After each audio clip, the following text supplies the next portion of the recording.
Students, स्वागत है आपका मेरे YouTube चैनल सुभाष सर की क्लास में। डियर स्टूडेंट्स, आज हम एक बहुत इंपॉर्टेंट टॉपिक करने वाले हैं फिजिक्स का, दैट इज रिफ्लेक्शन। इससे पहले रिफ्लेक्शन हम कंप्लीट कर चुके हैं।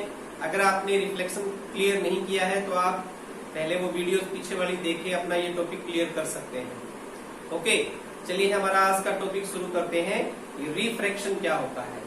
रिफ्रैक्शन, तो डियर स्टूडेंट्स मैं आपको बता दूं रिफ्रैक्शन होता क्या है। जब लाइट जो है वो एक ट्रांसपेरेंट मीडियम से दूसरे ट्रांसपेरेंट मीडियम में जाती है तो लाइट की जो वेलोसिटी है, जो स्पीड है, वो सेम नहीं रहती है, कम ज्यादा होती रहती है। और इसके कारण लाइट का जो पाथ है वो बेंड हो जाता है। लाइट का जो एक्चुअल पाथ होता है वो बेंड हो जाता है और यही बेंडिंग ऑफ लाइट जो है वो कहलाता है रिफ्रैक्शन। ओके, तो हम पहले डेफिनेशन क्लियर करते हैं। You can C refraction, bending of light when light goes from one transparent medium to another medium।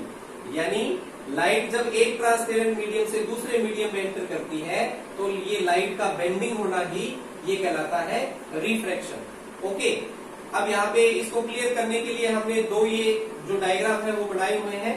इससे हमारा ये पॉइंट जो है वो क्लियर हो जाएगा कि सपोज करो कि हम दो मीडियम ले लेते हैं, एक एयर है और दूसरा ग्लास है। यानी ये जो लाइन है ये दोनों मीडियम को अलग अलग कर रही है। एयर से लाइट जो है वो ग्लास के अंदर एंटर कर रही है। सो यू कैन सी ये जो लाइट रे है ये एयर से ग्लास के अंदर एंटर कर रही है। तो अब यहाँ पे आप देख सकते हैं कि जो इनका पॉइंट ऑफ कांटेक्ट है वहां पर लाइट का जो एक्चुअल पाथ है वो तो ये रहना चाहिए था, यानी एक्चुअल पाथ तो ये है, लेकिन लाइट जो है वो एक्चुअल में अपने इस एक्चुअल पाथ से बेंड हो गई और यही बेंडिंग ऑफ लाइट जो है वो कहलाता है रिफ्रैक्शन। ओके, तो इस डायग्राम में हम ये क्लियर करें कि ये जो डायग्राम के अंदर जो मेन पॉइंट्स है वो क्या है।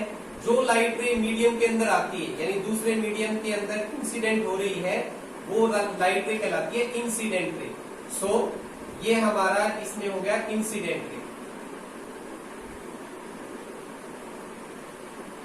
Incident ray, okay. और जो रिफ्रैक्ट होने के बाद में, जो लाइट रे रिफ्रैक्ट होने के बाद में, बेंड होने के बाद में दूसरे मीडियम में एंटर करती है वो कहलाती है रिफ्रैक्टेड रे। तो ये हमारी होगी रिफ्रैक्टेड रे। सो हम इसको लिख देते हैं, ये हमारी रिफ्रैक्टेड रे। ओके, और रिफ्रैक्ट हो इंसिडेंट रे और रिफ्रैक्टेड रे इस मीडियम से सेपरेट हो रही है।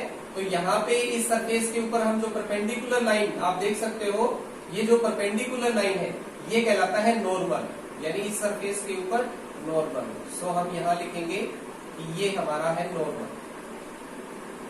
ओके, और यहाँ पर मीडियम आप दोनों देख ही सकते हो, ये ऊपर जो है ये एयर है और दूसरा मीडियम जो नीचे है वो ग्लास है। और एयर के बारे में हम क्या कह सकते हैं कि ये ऑप्टिकली रेयर मीडियम होता है। रेयर मीडियम जिसके पार्टिकल दूर दूर होते हैं, डेंसर मीडियम जिसके पार्टिकल पास पास होते हैं।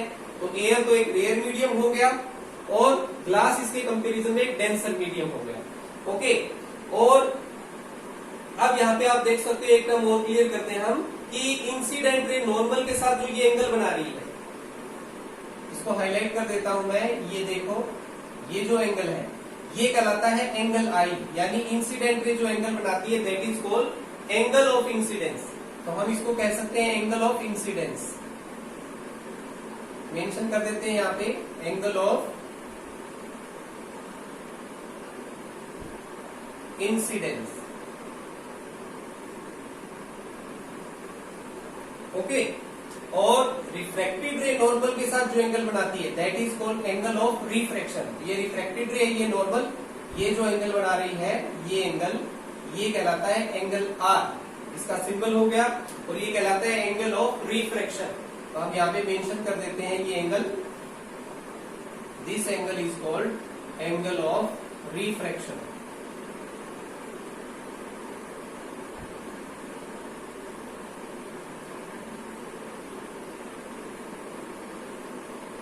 ओके स्टूडेंट, तो ये हो गया हमारा डायग्राम। तो हम यहाँ पे देख सकते हैं कि जब रेयर मीडियम से लाइट रे जो है वो डेंस मीडियम में एंटर कर रही है तो अपने ओरिजिनल पाथ से बेंड होगी, और बेंड की तरफ ही नॉर्मल की तरफ। तो ये बेंडिंग ऑफ लाइट जो है वो रिफ्रैक्शन कहलाता है। अब यही फिनोमिना जो है वो ऑपोजिट होता है। यू कैन सी एक दूसरा डायग्राम है, उसके अंदर आप देख सकते हो कि अब हमने केस जो है वो उल्टा ले लिया। यानी इस केस में हमारा जो फर्स्ट मीडियम है वो हो गया ग्लास, जो कि ऑप्टिकली डेंसर मीडियम है, और दूसरा मीडियम जो है वो एयर, जो कि ऑप्टिकली रेयर मीडियम है। तो इस केस के अंदर हम देखते हैं कि लाइट के बेंडिंग का जो डायरेक्शन है वो ऑपोजिट हो गया। पहले नॉर्मल की तरफ बेंड हुई थी और अब नॉर्मल से दूर हो गई। ओके, तो यहाँ पे सारे टर्म्स जो है वो तो वही है, उसको हम बात दोबारा से नहीं लिखते हैं। जैसे हमारा ये जो है ये नॉर्मल है, ओके, और ये हमारा इंसिडेंट रे हो गया, ओके, ये हमारी रिफ्लेक्टेड रे हो गई। ये जो इंसिडेंट रे नॉर्मल के साथ जो एंगल बना रही है ये हमारा एंगल ऑफ इंसिडेंस हो गया, ये हमारा एंगल ऑफ रिफ्रैक्शन हो गया। ओके, तो अब हम यहाँ पे क्या देखते हैं कि अगर लाइट रे जो है वो डेंसर मीडियम से रेयर मीडियम में एंटर करती है तो वो नॉर्मल से दूर हट जाती है। यानी इस केस के अंदर आप देख सकते हो कि एंगल आई जो है वो एंगल आर से छोटा है, और यहाँ पे एंगल आई जो है वो बड़ा था और एंगल आर छोटा था। ओके, तो यहाँ पे हम कहेंगे क्या, दो हमारे पास अलग अलग केस आए जो आप देख सकते हो नीचे लिखे हुए हैं कि पहला case, if a light ray goes from rare medium to a denser medium it bends towards the normal. यानी लाइट रे अगर एक ऑप्टिकली रेयर मीडियम से डेंसर मीडियम में जाती है, it bends towards the normal, तो ये नॉर्मल की तरफ बेंड हो जाती है। यू कैन सी हियर, ये नॉर्मल की तरफ बेंड होगी। इट मीन्स आप क्या कह सकते हो, और you can say angle I is greater than angle R, यानी इस केस में एंगल आई एंगल आर से बड़ा होगा।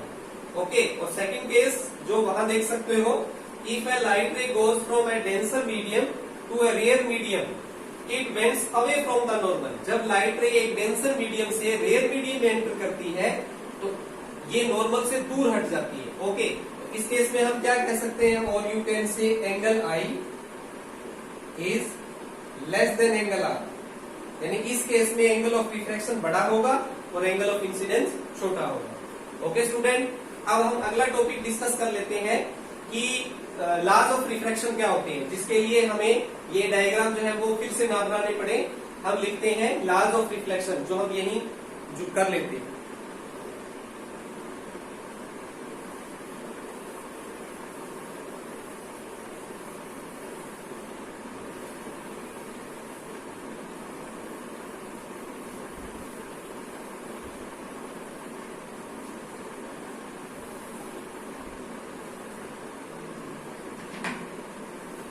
हमारा अगला topic laws of refraction.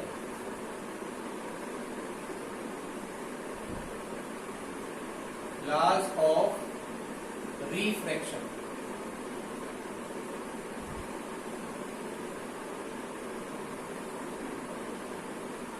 Okay, तो यहाँ पे जैसे हमने रिफ्लेक्शन के लॉज किए थे, वहां पे रिफ्रैक्शन के भी कुछ रूल्स होते हैं, जिसमें पहला रूल आप इस डायग्राम से क्लियरली देख सकते हो कि इंसिडेंट रे, रिफ्लेक्टेड रे और इस पॉइंट ऑफ इंसिडेंस के ऊपर जो नॉर्मल है, ये तीनों एक ही प्लेन के ऊपर होते हैं और एक ही पॉइंट पे मिलते हैं।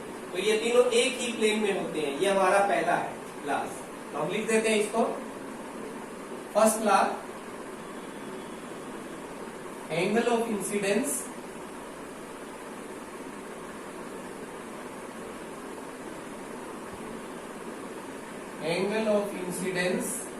means angle I,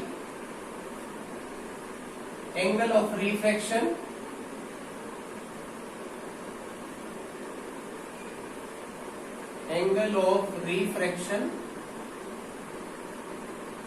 means angle R, and normal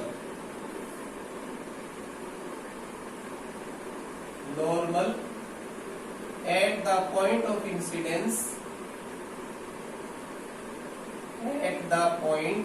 incidence,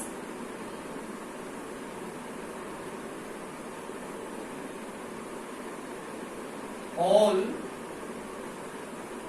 lie in same plane.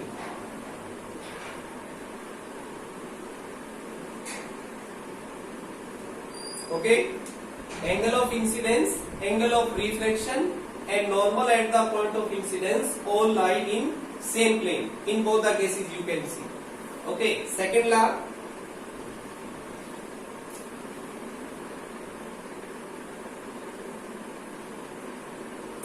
Second law,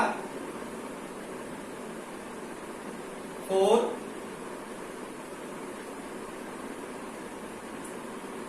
two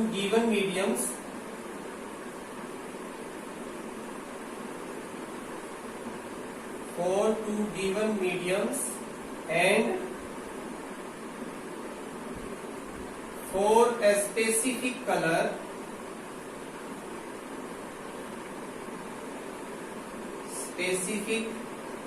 of light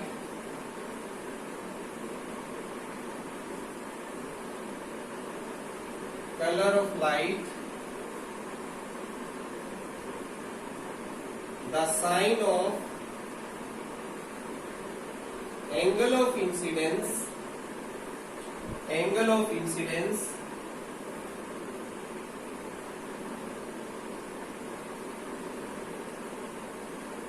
means angle I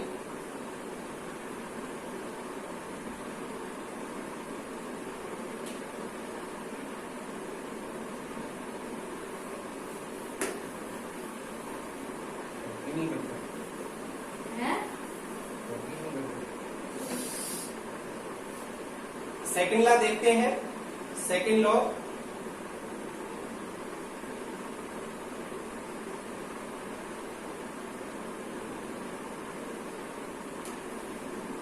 इसका सेकेंड लॉ देखते हैं। सेकेंड लॉ क्या है? For two given mediums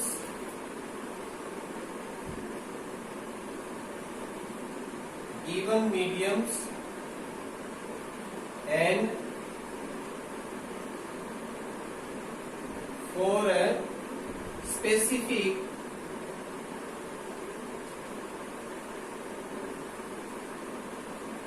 color of light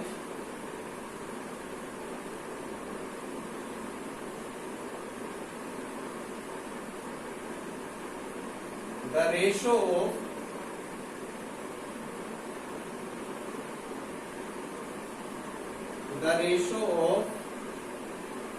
sine of angle of incidence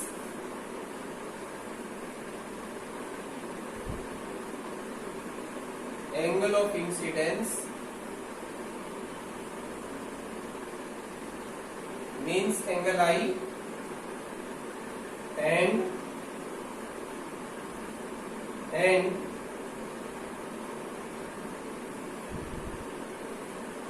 sine of angle of incidence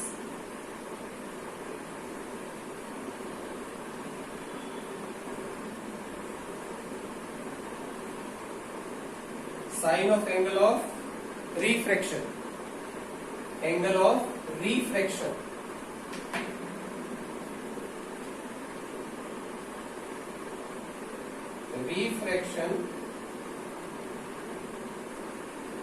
means angle R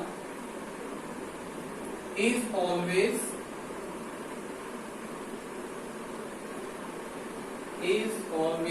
a constant.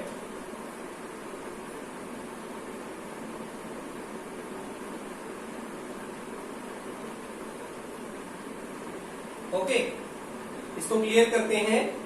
For two given mediums and for a specific colour of light, यानी दो given medium के लिए और एक specific light colour के लिए the ratio of sine of angle of incidence यानी angle I का sine and sine of angle of refraction यानी एंगल आर का जो साइन है वो हमेशा कांस्टेंट रहता है। मैथमेटिकली इसको कैसे लिख सकते हैं हम? और यू कैन से और sine of angle I upon sine of angle R is always a constant. ये हमेशा कांस्टेंट रहता है। ओके, और इसको हम एक स्पेसिफिक नेम भी देते हैं, यानी अलग से ये क्वेश्चन पूछा जा सकता है कि इस लॉ को हम स्पेशली बोलते हैं it is also called Snell's law. तो अगर स्नेल्स लॉ आता है तो ये जो सेकंड लॉ है हमारा, ये स्नेल्स लॉ की डेफिनेशन है कि दो गिवन मीडियम के लिए और एक स्पेसिफिक कलर ऑफ लाइट के लिए ये दोनों रेशो जो है ये हमेशा कांस्टेंट होते हैं। It is also called Snell's law. तो यहाँ पे हम मेंशन कर सकते हैं it is also called Snell's law. Okay, it is called Snell's law.